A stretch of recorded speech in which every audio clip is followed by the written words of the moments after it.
اعوذ باللہ من الشیطان الرجیم بسم اللہ الرحمن الرحیم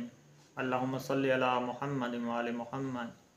السلام علیکم ورحمۃ اللہ وبرکاتہ۔ ہماری آج کی گفتگو جس موضوع پر ہوگی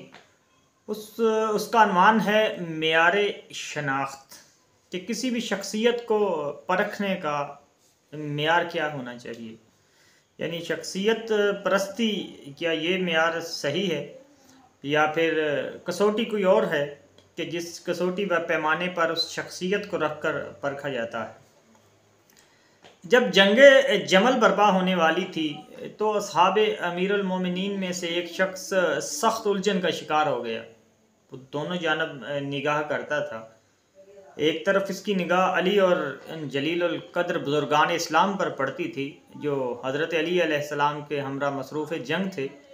اور دوسری طرف وہ زوجہ رسول حضرت عائشہ رضی اللہ تعالی عنہما کو دیکھتا، جن کے بارے میں قرآن مجید فرماتا ہے وَأَزْوَاجُهُ أُمَّهَاتُهُمْ، یعنی ازواج رسول امت کی مائیں ہیں۔ پھر وہ حضرت عائشہ کے ہمراہ وہ حضرت طلحہ کو دیکھتا تھا جو اسلام کے ابتدائی دور میں ایمان لائے اور جن کا سابقہ کردار بہت اچھا تھا۔ وہ لشکر اسلام کے ماہر تیر انداز تھے اور جنہوں نے اسلام کے لیے گراں بہاں خدمات انجام دی تھی۔ پھر وہ حضرت زبیر کو دیکھتا تھا جن کا سابقہ کردار حضرت طلحہ سے بھی بہت بہتر تھا، اور انہوں نے ثقیفہ والے روز دوسروں کے ہمراہ حضرت امیر المومنین علی علیہ السلام کے ہمراہ ان کے گھر میں پناہ لین تھی۔ وہ عجیب دو راہے پر تھا اور فیصلہ نہیں کر پا رہا تھا کہ اصل ماجرا ہے کیا۔ ایک طرف علی ہیں، دوسری طرف طلحہ و زبیر ہیں جو سب کے سب اسلام کے جانثاروں میں شمار ہوتے ہیں۔ طلحہ و زبیر اور جناب سیدہ عائشہ ہیں، اور دوسری طرف علی اور عمار یاسر اور دوسرے دیگر قدآور اصحاب ہیں، اور آج یہ ایک دوسرے کے بالمقابل صف آ رہا ہے۔ ان میں سے کون حق سے زیادہ قریب ہے؟ اس کشمکش میں مجھے کیا کرنا چاہیے؟ یہ چیز ذہن نشین رہے کہ ایسی الجھن کی بنا پر اس شخص کو زیادہ ملامت کا نشانہ بنانا مناسب نہیں ہے۔ ممکن ہے کہ ایسی صورتحال اگر ہمیں پیش آتی تو ہم بھی طلحہ و زبیر کی شخصیت اور ان کے سابقہ کارناموں سے شش و پنج میں پڑے آتے۔ آج جب ہم حضرت امیر المومنین عمار بن یاسر، اویس کرنی اور ان کے دیگر ساتھیوں کو حضرت عائشہ، طلحہ اور زبیر کے مقابلے پر دیکھتے ہیں تو کسی تذبذب کا شکار نہیں ہوتے، لیکن اگر ہم اس زمانے میں ہوتے اور ان کے حالات زندگی کا قریب رہتے تو شاید ہم بھی کسی شک و شبہ میں مبتلا اور اس چیز سے محفوظ نہیں رہ سکتے تھے۔ اگر آج ہم پہلے گروہ کو حق پر اور دوسرے کو حق پر نہیں سمجھتے ہیں تو اس کی وجہ ہے کہ وقت گزرنے کے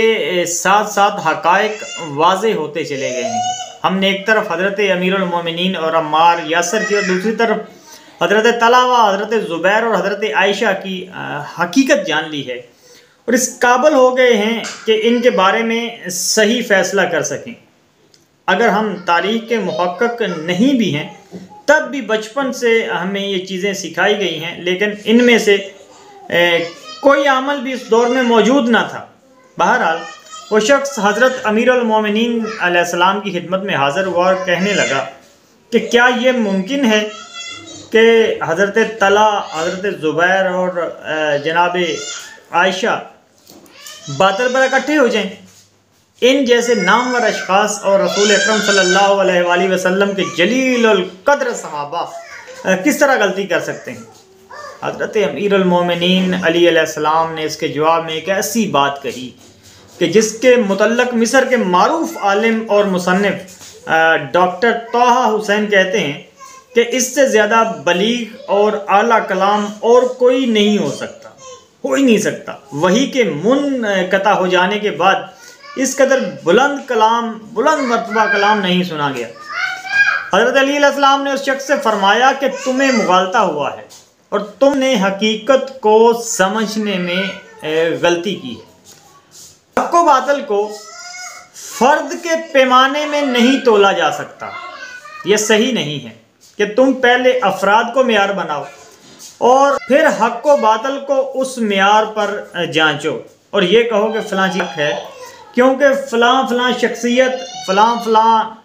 اشخاص اس سے موافقت رکھتے ہیں، اور فلاں چیز باطل ہے کیونکہ فلاں شخص جو ہے اس بات کے خلاف ہے۔ نہیں، اشخاص جو ہیں وہ حق و باطل کی شناخت کا معیار نہیں ہے، بلکہ حق و باطل اشخاص کی شناخت کا معیار ہے۔ یہ وہ نقطہ ہے کہ کبھی بھی شخصیت حق و باطل کو پرکھنے کا معیار نہیں ہو سکتی، بلکہ معیار حق و باطل ہے، اور کسی بھی شخصیت کو اس معیار پر، اس کسوٹی پر پرکھا جائے گا۔ یعنی تمہیں چاہیے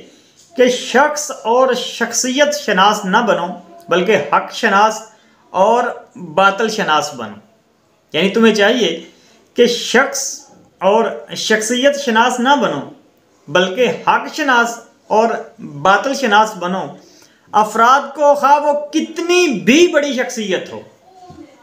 یا چاہے بہت چھوٹی شخصیت ہو، ان کو حق کی کسوٹی پر پرکھو۔ اگر وہ اس معیار پر پورے اتریں تو ان کی شخصیت کو قبول کر لو، اور اگر وہ حق و باطل کی کسوٹی یا اس کے معیار پر پورا نہیں اتر رہے تو ان کی شخصیت کو رد کر دو، ان کو قبول نہ کرو۔ یعنی شخصیات پستی ٹھیک نہیں ہے، بلکہ جو دین نے جو کسوٹی قائم کی ہے، حق و باطل جو پیمانہ دیا ہے، کسی بھی شخصیت کو اس پیمانے پر آپ پرکھیں تو اس کے بعد بات واضح ہو جائے گی کہ یہ شخصیت حق پر ہے، یہ شخصیت حق پر نہیں ہے۔ مثال کے طور پر جس طرح سے علماء کے نزدیک کسی بھی حدیث کو پرکھنے کا ایک فارمولہ ہے، ایک کسوٹی ہے کہ وہ قرآن پاک کی اس آیت کے مصداق ہے کہ جس میں اللہ رب العزت کا ارشاد ہے کہ میرا نبی جو ہے وحی کے علاوہ کوئی کلام نہیں کرتا، یعنی کہ پروردگار کی مرضی کے بغیر حضور صلی اللہ علیہ وآلہ وسلم کا کوئی عمل نہیں ہے۔ تو کہتے ہیں کہ کسی بھی حدیث کو اگر آپ نے پرکھنا ہو کہ یہ حدیث بالکل صحیح حدیث ہے یا کسی نے اپنی طرف سے بنا کر شامل کی ہے، تو آپ ایسا کریں کہ اس حدیث کو قرآن مجید کی آیات کے مقابلے میں پیش کریں، اور اگر وہ بات جو کسی نے حدیث کے طور پر بیان کی ہے وہ قرآن مجید کی مطابقت نہیں ہے یا قرآن مجید کے مخالف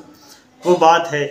تو آپ یہ یقین رکھیں کہ وہ بات رسول اللہ کی بات نہیں ہو سکتی، وہ کسی نے اپنے طرف سے وہ بات بنا کر حدیث میں شامل کر کے رسول اللہ کے نام سے منسوب کر دی ہے۔ لہذا معیار حدیث کو پرکھنے کا معیار جس طرح سے قرآن ہے کہ رسول اللہ کی زندگی، رسول اللہ کا اسوہ، رسول اللہ کی تمام زندگی صلی اللہ علیہ وآلہ وسلم وہ قرآن کے مطابق ہے، اس کے مخالف نہیں ہو سکتی۔ اس طرح سے شخصیت کو پرکھنا ہے تو پہلے حق شناس اور باطل شناس ہونا پڑے گا، اور اس حق اور باطل کی کسوٹی پر شخصیت کو رکھ کر جب پرکھیں گے